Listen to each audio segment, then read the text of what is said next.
Este es un acto que tiene mucho que ver con la nueva situación de los ayuntamientos. Los mismos recursos públicos de hace 30 años, sin embargo, el incremento de demanda de servicios que ha traído la democracia, del que yo me alegro, se ha derivado en su inmensa mayoría a las corporaciones locales.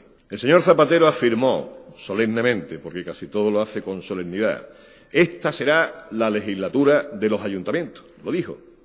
También dijo que era la legislatura de los jóvenes, de los mayores, de los altos, de los bajos, de las mujeres y de los hombres, ¿no? Al final ha sido la legislatura de la quiebra de los ayuntamientos. Y esto es muy grave, por un gran ejercicio de una óptica reducida al partidismo y al mantenimiento del sillón.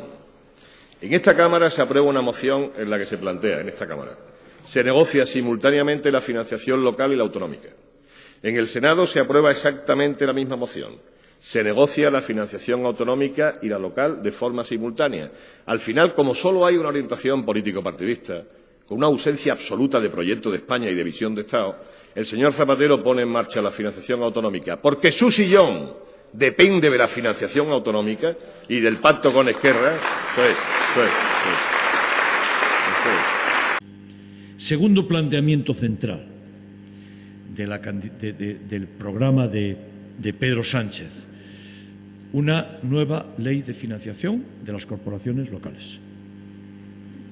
Y esto es extremadamente importante, porque hace 30 años que los ayuntamientos pedimos una nueva ley de financiación.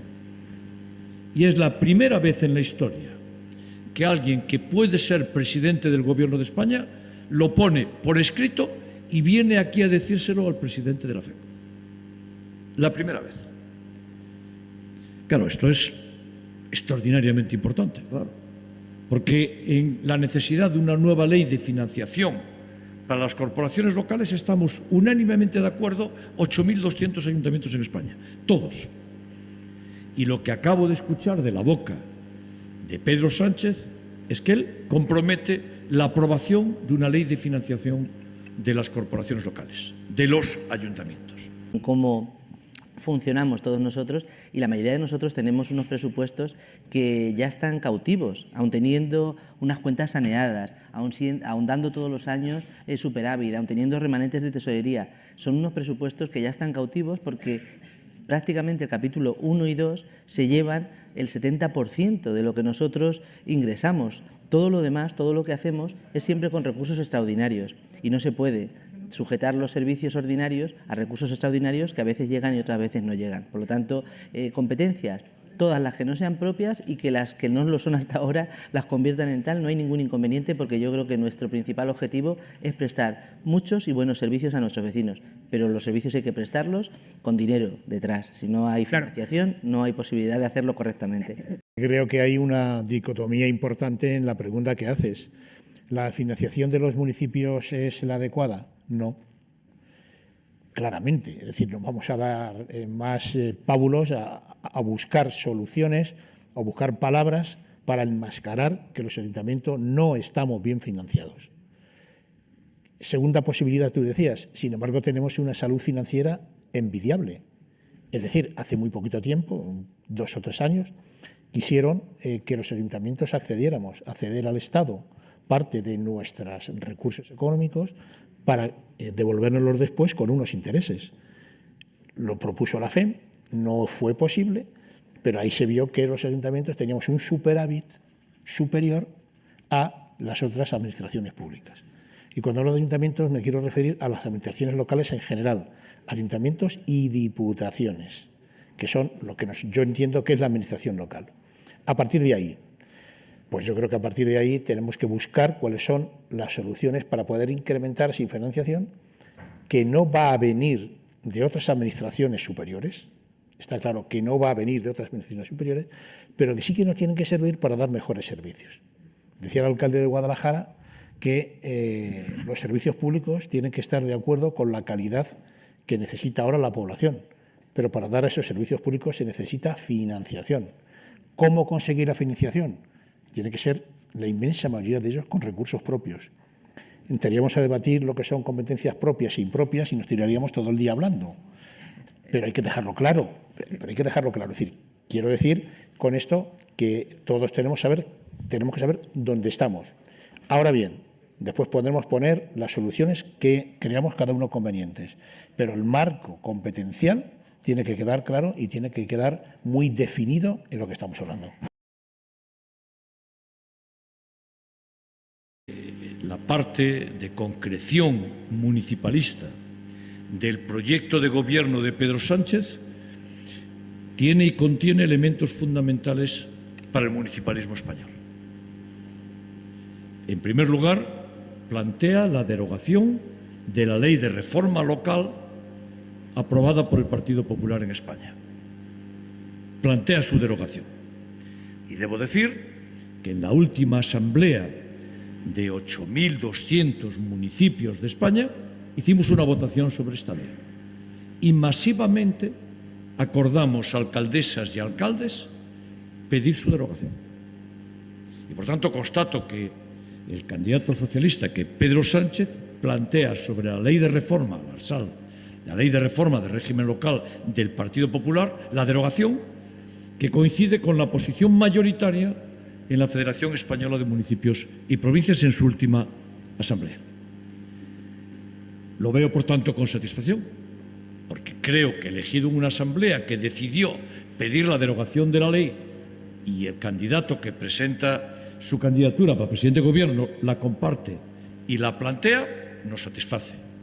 Es cierto que esto no es unánime en la FEN, hay un número de alcaldes, fundamentalmente del Partido Popular, que quieren mantener la ley, pero son minoría, clara minoría en la Asamblea de la Federación Española de Municipios y Provincias. Pero, como he dicho anteriormente, es vincular la financiación a los servicios públicos. Yo creo que lo que ha pasado en España es que en los últimos años, desde los años 80, se hace el proceso de transferencia, todas las competencias estaban en el Estado, se hace un proceso de transferencia a las comunidades autónomas profundamente ordenado. Como bien sabéis, pasamos del modelo coste efectivo, donde se hacía cada una de las variables, a después modelos con responsabilidad fiscal que han ido evolucionando. Bueno, pues evidentemente de una forma ordenada. El marco competencial de la comunidad autónoma está muy definido. Esta minuciosa regulación de competencias evidentemente no se ha tenido en cuenta a la hora de abordar la financiación de las entidades locales.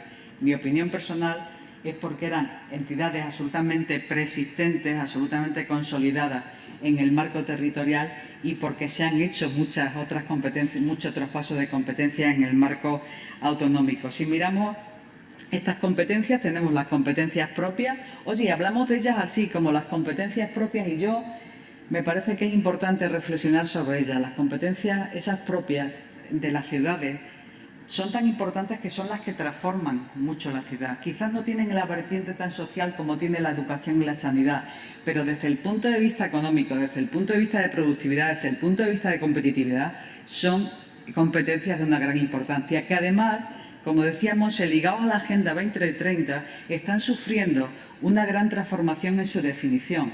Oiga, los autobuses de la MT tienen que dejar de ser los normales y tenemos que comprar autobuses que sean todos eléctricos. Como eso, toda la definición de los contratos ligados con limpieza, ligados con zonas verdes, están teniendo un incremento de costes considerables derivado de la adaptación a los nuevos requisitos medioambientales.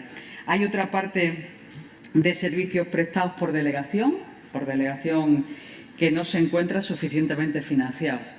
Yo pongo un ejemplo: servicios sociales, promoción social en el Ayuntamiento de Madrid. Tenemos más de 500 millones de euros en gastos. Tenemos un convenio en la Comunidad Autónoma de Madrid, como no hay picas, como bien sabe el profesor, tenemos un convenio de financiación de los servicios sociales por importe de 75 millones de euros. Evidentemente hay una deficiente financiación y esto, cuando se aborde ese sistema conjunto, como digo, habrá de alguna manera que ponerlo encima de la mesa en las necesidades de financiación de la comunidad autónoma y ver cómo la abordamos.